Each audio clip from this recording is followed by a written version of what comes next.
وإذ قال إبراهيم رب اجعل هذا بلدا آمنا وارزق أهله من الثمرات من آمن منهم بالله واليوم الآخر قال ومن كفر فأمتعه قليلا ثم أضطره إلى عذاب النار وبئس المصير وإذ يرفع إبراهيم القواعد من البيت وإسماعيل ربنا تقبل منا إنك أنت السميع العليم. حضرت ابراہیم علیہ الصلوۃ والسلام رب ورته حکم کوي چې بیت الله تیار کا جوړه کا او د دې د پاره چې دی کې عاکفین وی اعتکاف ته خلق کینی خارکو کون کې بګي وی سجود والا ای سجدی پکې رب ته کوي دی د پاره جوړ کا راکعیننا مراد هغه خلق دي چې کم پدې کې رکوع کوي عاکفینو نه مراد محدثین لیکي وي هغه خلق دي چې کم خلق د حرم نه بهر نه راشي هغه پدې کې ایثاریږي حرم د پاره ابراهیم علیه السلام دعا وغوښته وإذ قال إبراهيم رب اجعل هذا بلدا آمنا او چې ابراهیم علیه السلام او فرمایل اے الله اے ربا وی دا خار د امن جوړ کی امن پکې راولي د بدمنه نه وساتي رب د ابراهیم علیه السلام دا دعا قبول کا تر قیامت پورې په حرمینو کې امن وی پدې کې به جنگ او قتال حرامي پدې کې بد کلامی حرام ده تر دې پورې چې پزمکه چا نشي سپروتي اغم نشي راوچتولې خو کدا دې د پاره راوچتې چې اعلان کوم دا د چا دینو د اوچتول شي چې دې کس ته واپس ورو رسوم په هغه کې الله امن راوستو دویم امن داسې دی د دنیا هر یو خار ته لاړ شه په دې 24 غنټو کې به یو حصہ داسې خامخا راځي چې په هغه کې به ستا پړ کې یره پرته وي ته به وی چې دې ځای نه دې بل ځای ته زه نشم تلی خو په حرم کې داسې امن دی چې 24 غنټې کې ته چېرته ځای ته تلی شي په دې کې ستا په دې زړه کې الله هغه خوف نه تاریکي نه هغه یره راځي نه د هغه غلا یره وي نه پکې د ډاکوانو یره وي نه پکې د ظالمانو یره وي بلکل پکې تلی شي دا امن پکې راغه حضرت ابراهیم علیه السلام چې دا دعا وکړه قبول شوه حضور پاک د مدینه منورې د پاره دعا وکړه چې کله به مدینه منورې کې حضور پاک لچا سره وړ سمیوه به وروړه نو حضور پاک به هغه میوه واغسته او د الته یو ماشوم له به ورکا او دعا به وکړه چې یا الله په دې خار کې د دې خار په دې خلکو کې او د دې په میوو کې برکت واچي نو الله په مدینه منوره کې برکت اچولې دی ابو طلحه رضی الله تعالی عنہ فرمای وی یوزل حضور پاک کوئی او ماشوم را لراوله وی چې زی ول راوستم حضور پاک وی چې خدمتو کی نو وی چا سمیور وړي حضور پاک هغه مال راکا او دا طریقم داسې ده چې کله څه خوراک وروړي نو اول ماشوم لته نور کوي ماشوم لدی چې ورکه پاغی کې نورم برکت زیات راځي مونږ چې کله سروړو نو اول د ماشومان نه پټ کو او چې کم پاتې شنو بیا ماشومانو ته کېږدو دا بالکل د سنتو خلاف طریقه ده اول ماشومانو ته کېږده دویمه دا ده چې کله حضور پاک بیا سفر نه راتلو نو ابو طلحه صاحب وایي حضور پاک چې کله دی احد ته رانږدې شو نو وی د احد سره زه مینه کوم وی دی ما سره مینه کوي حضور پاک مدینې سره بیا ډېره مینه کړې وه نو بیا د هغې دپاره دعا م حضور پاک غوښتې ده وی اللهم اجعل بالمدینة ضعف ما بمکة من البرکه ای الله وی زما په دې مدینه کې د مکې په نسبت باندې ډبل بدل راولي او د هغې ډبل برکات په دې باندې راولي. او دا ظاهره خبره ده.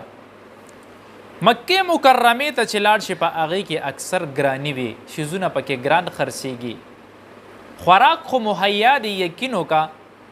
چې هلته انسان لاړ شي د خوراک تمه دې نه کې چې یاره زه به خورم دا کم ځای نه راځي به کم ځای نه، یاره الله داسې راوري ته وایې که د دې اسمان نه دا رزق داسې راورېږي.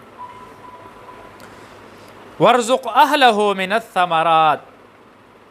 او الله رب العزت ته دا سوال کوي الله وی د دې اهل او عیال ته د دې ثمرات د دې میوې وخورئ، دا پې وخورئ. مفسرین لیکي د ثمرات نه مراد وی هغه یو شیز دی، وی صرف د دې نه میوه مراد نه ده،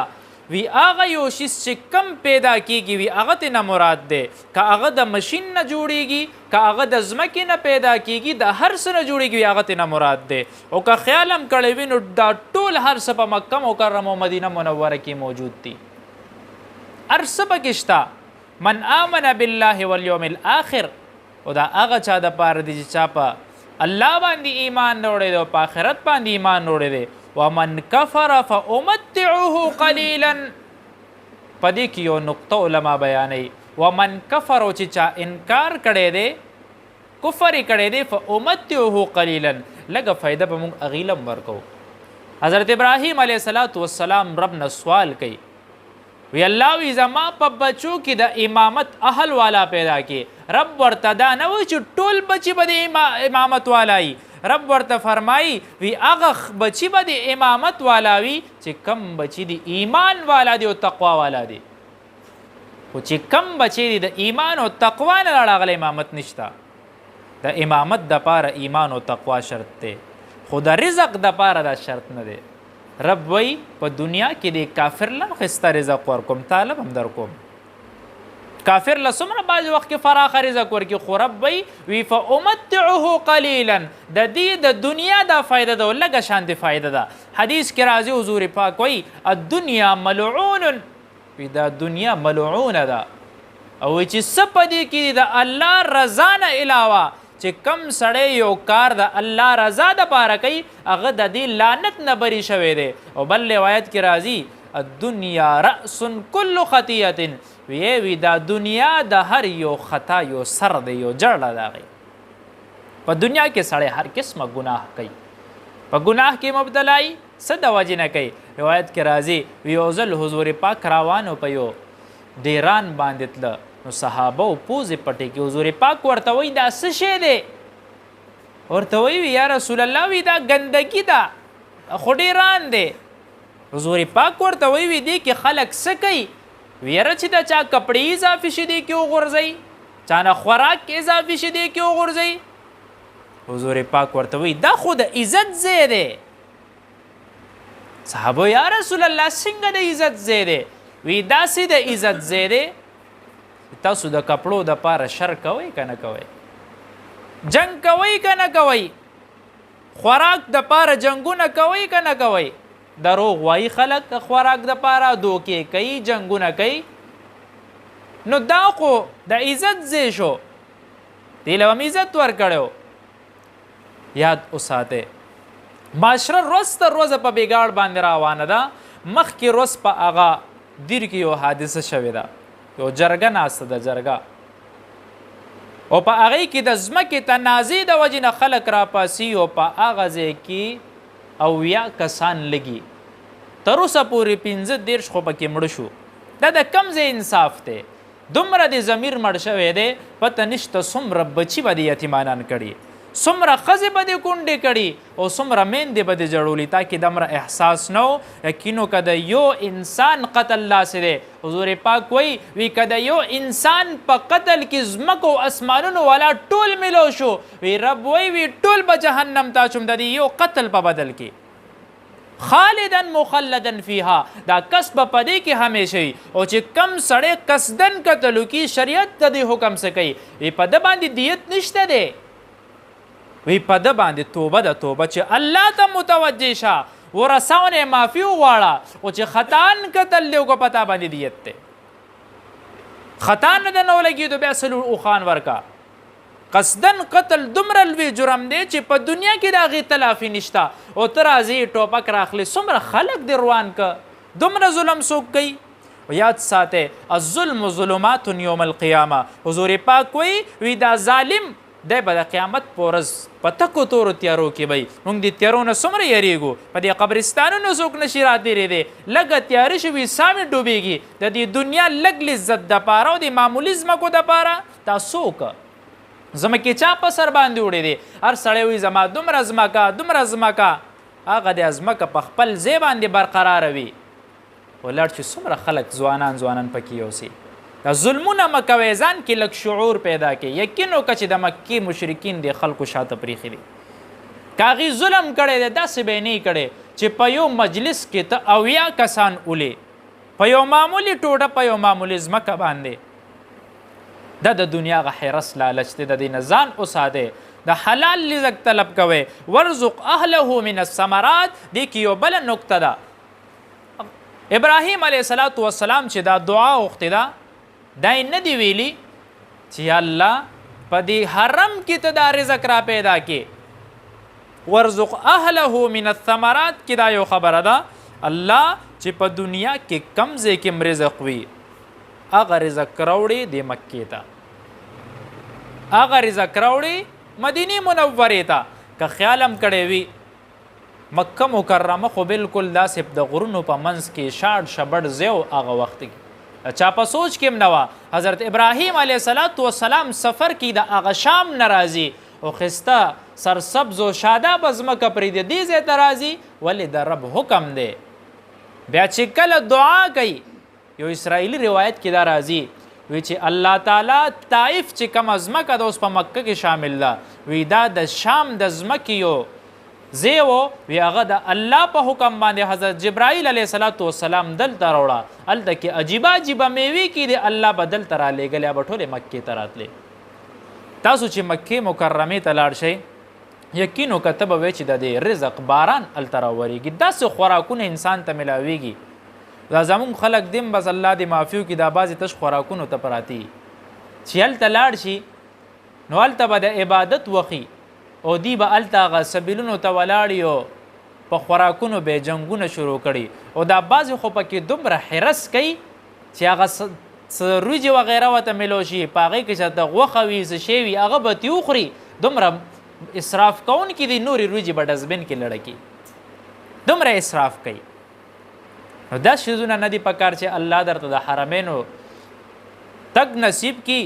نو د هغه ځای د آدابو خیال هم ساتئ دا د هغې د آدابو خلاف ده د حرم شریف چې کم بهر طرف ته سهندې یقین وکړه ما پکې خلک وکړه سګرټ یې پکې څکلې لکه بیا مونږ وایو چې په مونږ د الله عذاب راځي حرم را باندې بندېږي نو بندېږي به نه چې زه په حرم شریف کې سګرټ اسکم په حرم شریف کې غلاګانې کوم او په حرم شریف کې اسراف کوم که د دنیا هر ځای کې عام یو مسجد کې یو په 80 ده نو هلته کې یو په 1 لک ده چې سوچ کوه چې مونځ په 1 لک دی نو ګناه به هم په 1 لک که نه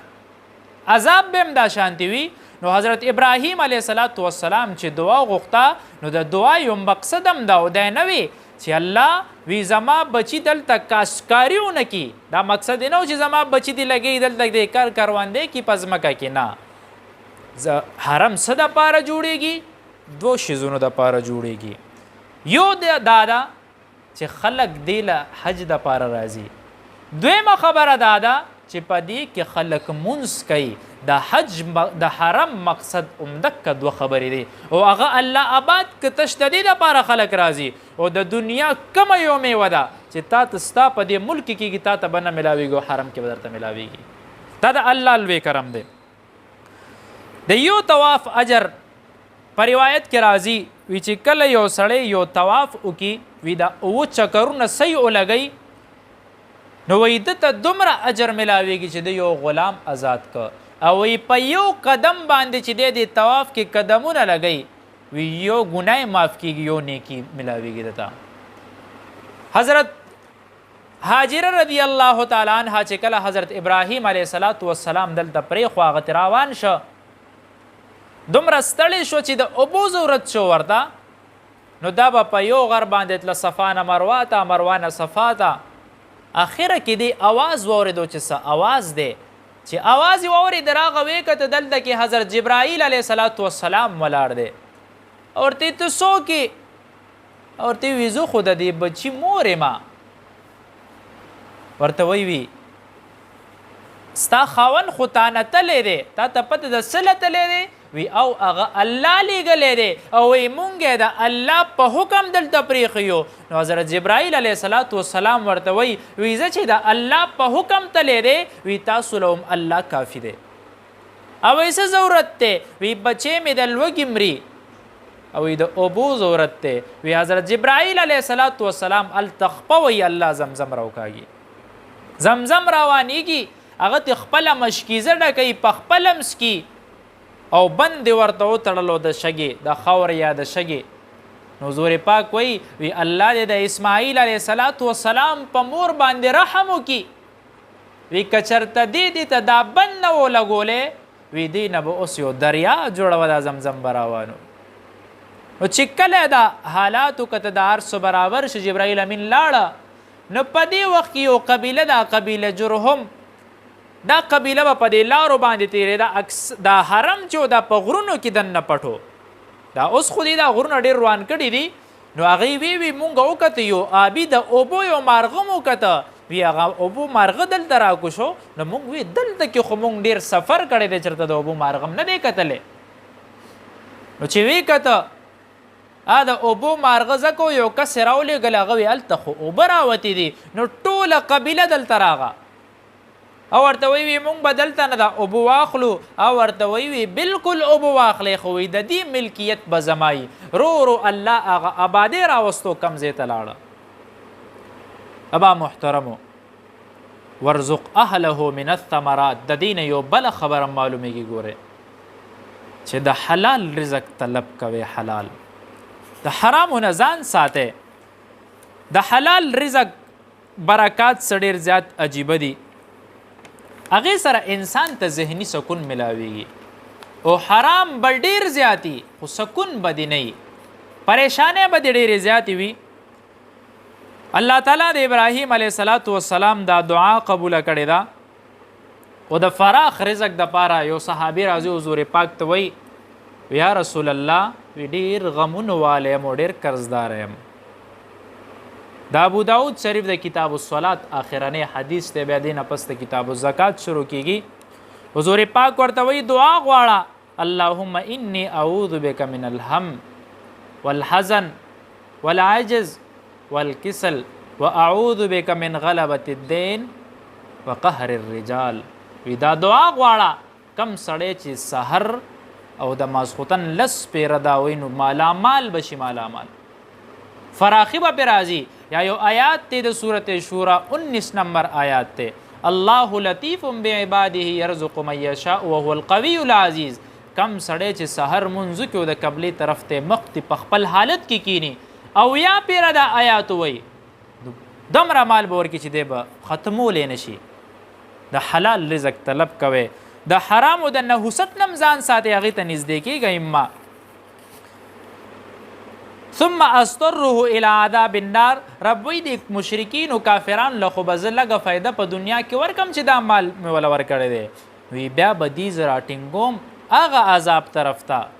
وبئس المصیر چې د هغې ټکانه ډېره خرابه ده د هغې ځای ډېر زیات خراب دی وإذ يرفع ابراهیم القواعد من البیت و اسماعیل او چې کله اوچت کړ ابراهیم علیه صلات وسلام او اسماعیل علیه صلات وسلام د بیت الله هغه بنیادونه ربنا تقبل منا انك انت السميع العليم نو دعا غواړي په دې وخت کې چې الله دا نیک اعمال خو مې وکړو دا بیت الله مې تعمیر کو اوس رانه قبول کړي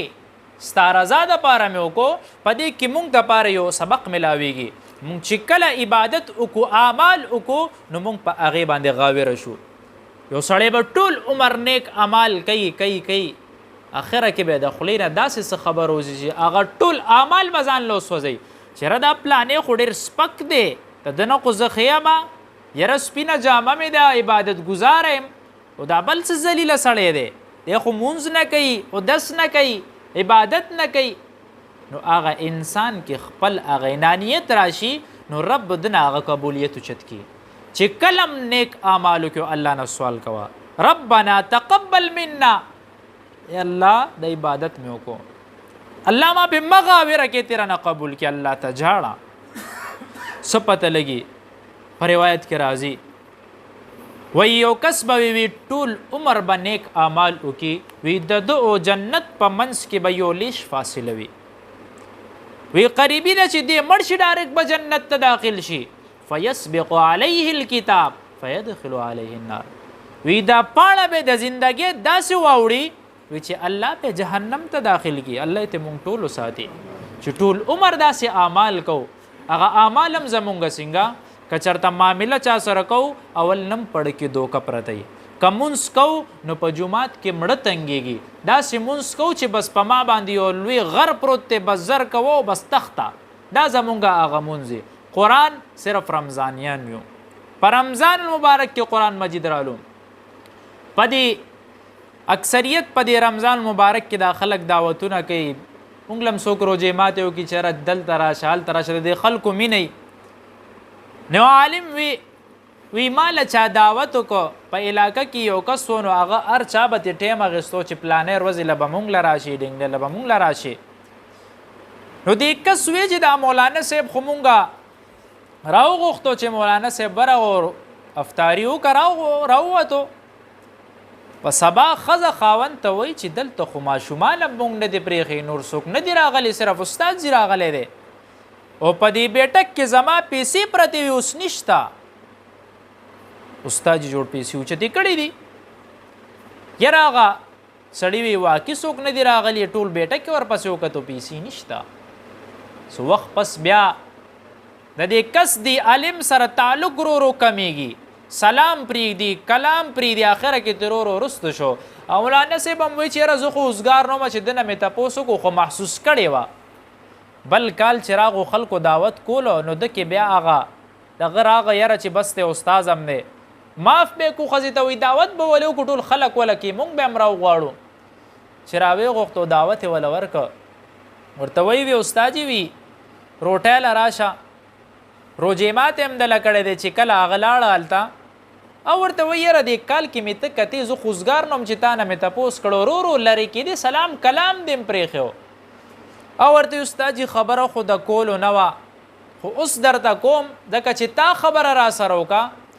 دلته کې پیسې پرتې وي او ته چې لاړې هغه نه وې زما بچو کې کور کې چا نه دي اغستي پیسې تا اغستې دي وی او بلکل ما اغستې خو ما اغستې وې استاز ورته وایي وی چې ما اغستې وې نو تا ما ته ویلې نه شو نو استاد جي په جړا شو او ورته ولې وی زه ځکه په جړا شومه چې دیو خو تا په ما الزام ولګولو په دې باندې خو زه نه مزه ستا په ذهن کې دا خبرې تېرېدې را تېرېدې هر څنګه به وې خو په جړا په دې شوم ستاسو په کور کې پوره کال کې چا قرآن نه دی راغستی ما هغه پیسې اوچتې کړې وې په دې قرآن مجید کې مې ایښې وې ما وی چې د دې نه محفوظ ځای نشته او دا قرآن مجید په دې الماره کې دا دی اوس پروت دی هم په هغه الماره کې پروت و چې راواغېستو هغه پیسې پکې پرتې وې د عبادت خو زمونږ دغه حل دی چې قرآن له مونږ په کال کې ګوتې نه وړو نو رب به رانه خفه کېږي نه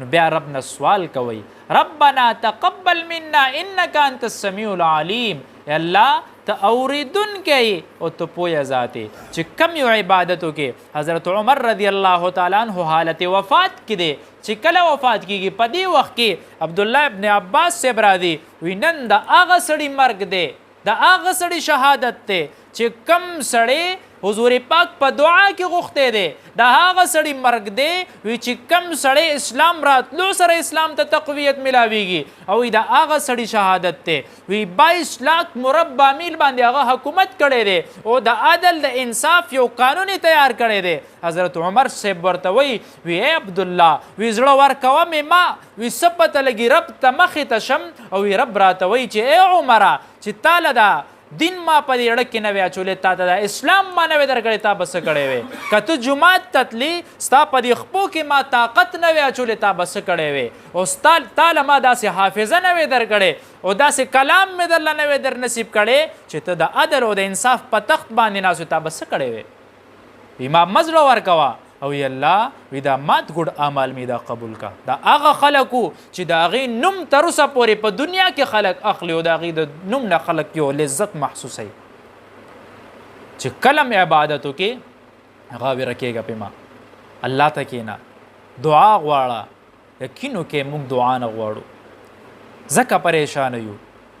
وظایفو دپاره په ګنټو ګنټو وظایف کوو. حدیث کې راځي وي دعا د سړي تقدیر بدلی، خو موږ دعا څنګه غواړو؟ یو فقیر چې تا نه خیر غواړي وا تا نه مخ اړولې چې راکوي یو 10 روپۍ نو ته به وله ورکړي، دا خوله به وله په بله واړې چې ته مستی کې. موږ نن سبا رب سره دا شروع کړی دی چې الله غواړم تا نه، یا الله مال راکړي، دولت راکړي، بیماري مې ښه کړي، بس په یو رب پټ هغه زده کړي م دي، خو دړنې نه غواړو. الله ته کښېنه، د الله تعریف وکړه. الله ته خو ډېر ښه ذات دی، الله ډېر ښه ذات دی چې د ډېر عیبونو نه دې ساتلی یم. په دنیا کې د خلکو زندګیانې وګورئ. اوس یو کس راغلی و دلته ناست و، د ملګرو مو کته وی 2 بچي مې مړه شو چې د 15 کالو شو وي مړه شي، وی جټکه پې راشي، وی دا مې یو بچی دی، وی زه یم داسې دې راته پاتې خو ژوندی دی. وي د 7 کالو ماشوم و چغې والې و جټکه پې راتله، نه ګرځېدی شو نه خبرې کولی شوې. وی دنیا مې پې ستړې کا چې الله موږ د الله شکر نه ادا کوو، د چا به ادا کوو؟ دعا غواړي، د الله حمد بیانوئ،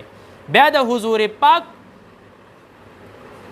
پاک باندې درود شریف وایئ، هغې نه پس ته دعا غواړه، بیا د الله